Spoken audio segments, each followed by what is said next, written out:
Good morning, day 83. Oh my God, it's a beautiful one this morning. Chilly, but beautiful. Oh man. Look at all these, like spring is springing. Look at how green. If you didn't know better, you'd think you were in Ireland, right? Or I would. I've never been to Ireland, but I guess this is what I imagine that it looks like. Anyway.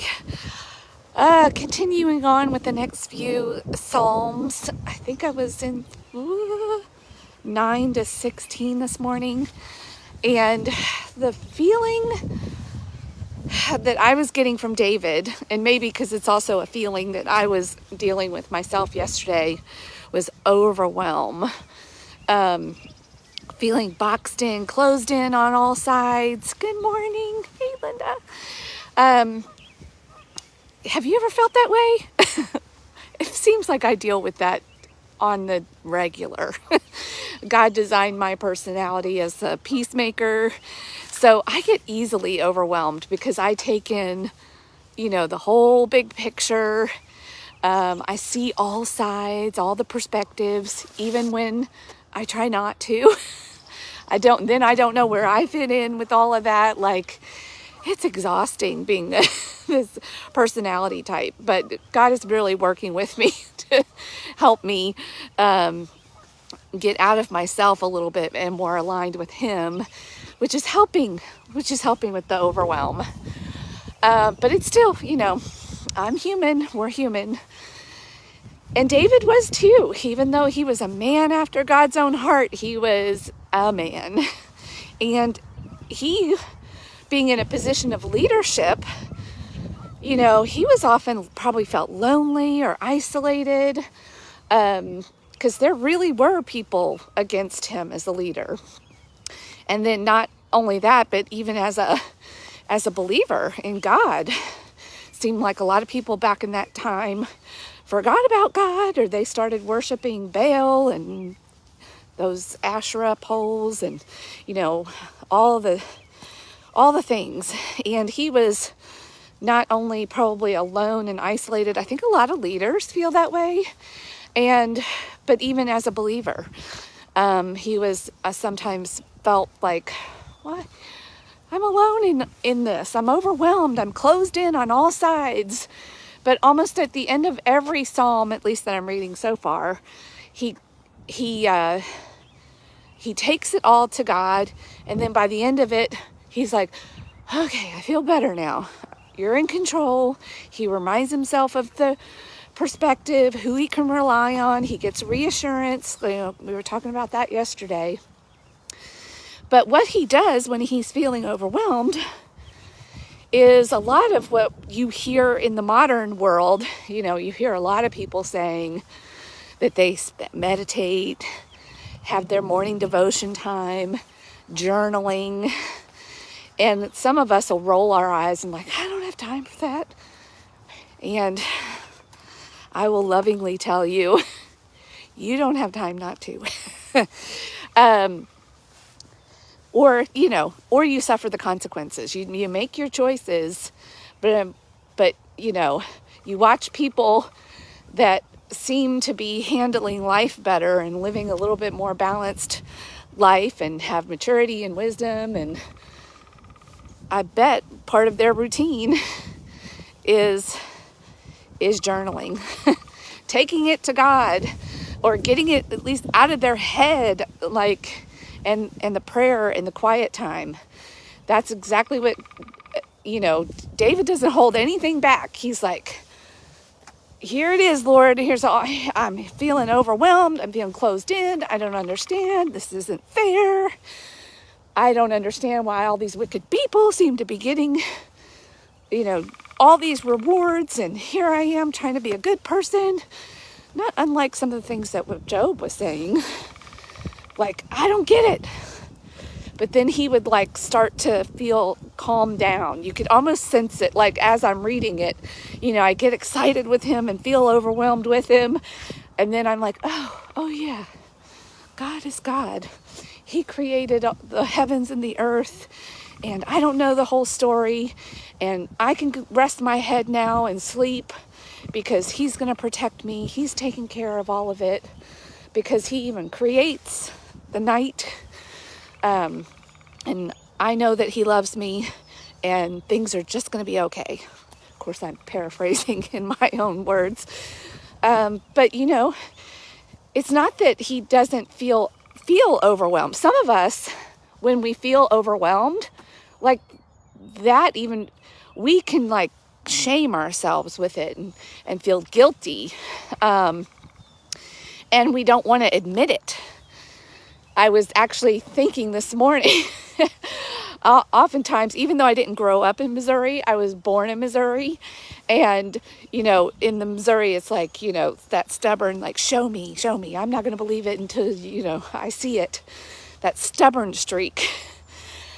Now I know that's even just part of being a peacemaker, is a little bit of that stubbornness to look within and seek out some comforting habits. And you might be like that too, where you feel overwhelmed and you're like, well, and then maybe a thought comes to you like, a glass of red wine might be nice right now.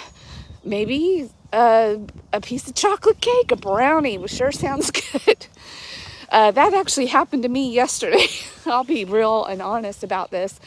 I was feeling overwhelmed and there was just nothing good in the house to eat. And I was just sort of spinning with a work thing. And it was, you know, it's just habit. Like my habit that I learned as a young child was, you know, your parents aren't there for you. You're even having a steady home is not, you know, there for you. But food was always there for me. It's always my friend, always could make me feel better. So habitually, I learned to turn to food for comfort and helping me feel better when I was overwhelmed.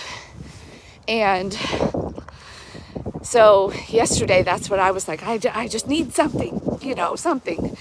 And I went, didn't overeat, so I'm learning. This is still a win. This is part of why I wanted to share this with you. Like a year ago or even 2 years ago, it might have been a complete binge fest. Now, even when it's happening, it's more of a restrained, just eat this little bit. But even in that, as I'm learning and growing in this, and even learning from David, like, oh, let's play this back. If you had a plan, you knew you were tired. I was also behind a couple of nights on sleep, not sleeping well, probably from overwhelm. And so what could I have done if I had had a plan? Like, even like Nehemiah, we learned back in Nehemiah, having a plan can really help you execute something, a goal. And well, if I go ahead and put a few plans in place, so next time I feel this way, here's what you could do that might get you a better result. So right there, I'm making progress. I caught it pretty quickly afterwards. Like, what was happening there? Why did you need that? What were you really looking for? And so I journaled about it. I prayed about it this morning. I followed my role model for the next few weeks of David. So I took it to the Lord. I'm like, I don't know. And then in that prayer time, he was like revealing to me, like, well, you could make a plan. You could pre-decide. You could have a few game plans in your pocket.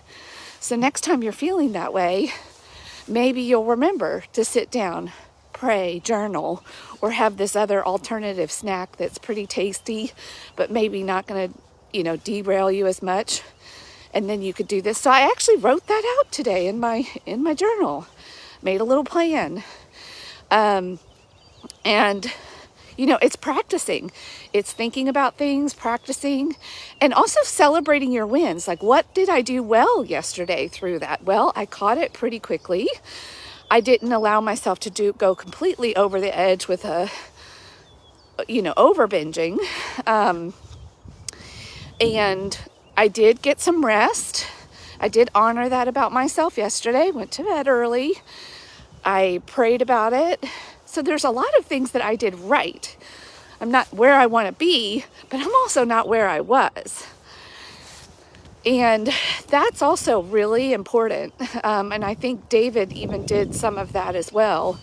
Like, I don't fully understand this God, but I know I'm not, I'm not where I was. And I know I've got more to grow and to learn and to do here. But I'm going to trust you in this. And I'm going to appreciate and thank you for all the good that is happening in my life. He didn't allow, that's part of that prayer and journaling and getting it out rather than denying, stuffing, turning to something else.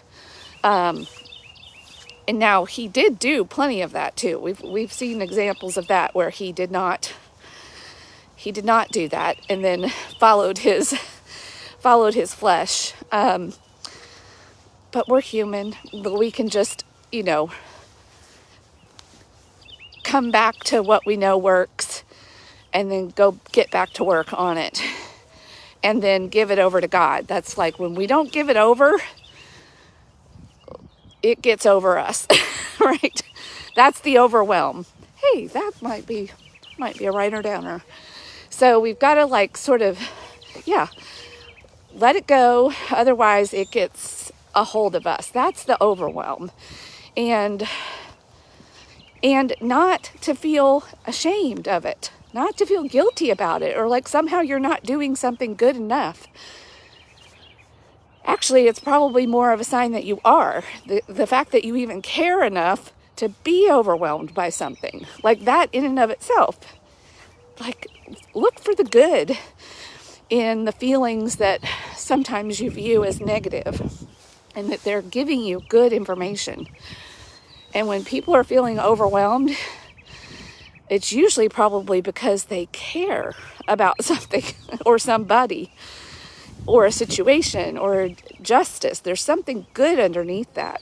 So even if you're not sure how to handle it, even starting there with recognizing, hey, this actually is a good sign about me, not something to be ashamed of or hide or not be vulnerable or have that support network to go to.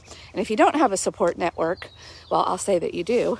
You've got the ultimate support system, and always start there, and he will provide. Okay, I know I feel better now. Just letting it out, coming up with a plan, listening to the wisdom, and celebrating how far I've come, and knowing that I'm a work in progress, and it's okay to be human. All right, God loves you. If that can even that fact can help you take a deep breath, remind yourself of the truth, and you won't feel so overwhelmed. After all, it's not your responsibility to hang the sun. It's just your responsibility to be grateful that it's there.